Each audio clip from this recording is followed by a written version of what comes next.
बिस्मिल्लाहिर्रहमानिर्रहीम। अब हम पढ़ने जा रहे हैं topic 3.10 momentum and explosive forces. अभी हमने मोमेंटम पढ़ा था कि ये क्वांटिटी ऑफ मोशन को डिस्क्राइब करता है, ठीक है, और ये प्रोडक्ट था मास एंड वेलोसिटी का। अब एक्सप्लोसिव फोर्सेस जो होती हैं, यानी कि कहीं भी कोई एक्सप्लोजन हो रहा है, कोई धमाका हो रहा है, उस वक्त मोमेंटम की क्या सिचुएशन होती है वो हम आज इस टॉपिक के अंदर देखेंगे, ठीक है। तो इसको डिटेल में स्टडी करना शुरू करते हैं। हम एग्जांपल ले रहे हैं एक शेल की, जो शेल जो है वो एक धमाके से फटता है मिड एयर में, और उसके जो पीसेस हैं, जो फ्रेगमेंट्स हैं, वो डिफरेंट डायरेक्शंस में फैल जाते हैं, स्प्रेड हो जाते हैं, ठीक है। तो इस दौरान देखते हैं कि मोमेंटम किस तरह से होगा। देखें, ये जैसे पिक्चर आपको दिखाई गई है, ये है अब एक शेल जो जब एक्सप्लोजन होता है तो दो पीसेस में, दो फ्रेगमेंट्स में डिवाइड हो जाते हैं और ये डिफरेंट डायरेक्शन में स्प्रेड हो जाते हैं। अब जो मोमेंटम है बिफोर कोलिजन और before explosion and after explosion वो इक्वल होना चाहिए। इस सिचुएशन के मोमेंटम को आप देखें, वेक्टर डायग्राम से शो किया गया है। ये फिगर 3.14 के लास्ट पे ये देखें, ये दो हो गए फ्रेगमेंट के मोमेंटम, ठीक है, और ये जो वर्टिकल लाइन है ये आपको शेल का ओवरऑल मोमेंटम देगा, ठीक है। तो इसको जब वेक्टर एडिशन के थ्रू आप सॉल्व करेंगे तो आपको टोटल बॉम्ब का ओरिजिनल मोमेंटम जो है वो मिल जाएगा। यहाँ से वैसे भी आपको नजर आ रहा है कि जब आप इसको वेक्टर एडिशन के थ्रू करेंगे तो ओरिजिनल मोमेंटम जो है वो फ्रेगमेंट के मोमेंटम के इक्वल आ रहा है, या आपको इससे नजर आ रहा है, ठीक है। ये तो एक थी एक्सप्लोजन की मोमेंटम। अब हम एक गन की, एक राइफल की एग्जांपल लेने लगे हैं, ठीक है।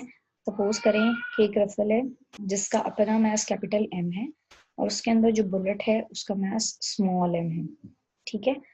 और उसको हम जब राइफल में से जो बुलेट बाहर आ रहे हैं, फायर जब करते हैं तो बाहर आता है, उसके वेलोसिटी v है, ठीक है। अच्छा, इनिशियली जो राइफल का मोमेंटम है और बुलेट का मोमेंटम है वो जीरो होगा क्योंकि दोनों रेस्ट पर हैं, ठीक है। तो initial momentum of that system, system मतलब राइफल प्लस बुलेट, इन दोनों का इनिशियल मोमेंटम जीरो होगा। और जैसे ही बुलेट फायर होती है तो उस वक्त भी चूंकि law of conservation of momentum follow होना है तो उस वक्त भी उसका मोमेंटम जीरो रहना चाहिए, ठीक है, क्योंकि कोई एक्सटर्नल फोर्स तो एक्ट कर नहीं रही, ठीक है ना।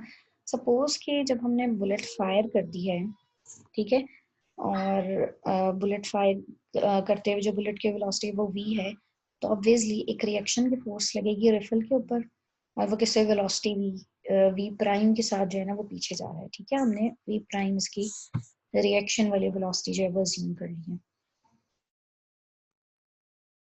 तो इस दौरान देखिए आपका सिस्टम जो है उसके अंदर बुलेट है और राइफल है। तो बिफोर फायर मोमेंटम जीरो था और आफ्टर फायर मोमेंटम क्या हो गया, बुलेट का मोमेंटम प्लस, यहाँ पे प्लस होगा राइफल का मोमेंटम, तो ये हो जाएगा m v plus capital m v prime equals to zero. ये इनिशियल मोमेंटम है, ये law of conservation of momentum है, यानी कि momentum before fire equals to momentum after fire, ठीक है। इस इक्वेशन को सॉल्व करें, ये एम वी उधर जाके माइनस एम वी हो जाएगा और यहाँ से आप वी प्राइम निकालेंगे तो that will be equal to minus m v divided by capital m. So the momentum of the rifle is thus equal and opposite to that of the bullet. इस equation से आपको पता चल रहा है कि रिफल का जो मोमेंटम है वो बुलेट के मोमेंटम के इक्वल होगा लेकिन ऑपोजिट होगा डायरेक्शन में, ठीक है। Since mass of rifle is much greater than the bullet, it follows that the rifle moves back or recoils with only a fraction of the velocity of the bullet. तो यहाँ पे लिखा हुआ है चूंकि राइफल का मास बहुत ज्यादा बड़ा है as compare to mass of bullet, तो जब उस पर रिएक्शन की फोर्स लगती है तो वो बिल्कुल उसी वेलोसिटी से मूव नहीं करता राइफल जिससे बुलेट मूव कर रही होती है, क्योंकि उसका मास बड़ा है इस वजह से वो एक पोर्शन लेता है वेलोसिटी का, वेलोसिटी के एक खास पोर्शन से मूव करता है, उसी स्पीड से नहीं जाता जिस स्पीड से राइफल बुलेट मूव कर रही होती है। राइफल की वेलोसिटी जो है वो कम होगी, ठीक है। तो ये जो है ये मोमेंटम था during explosive forces. Thank you.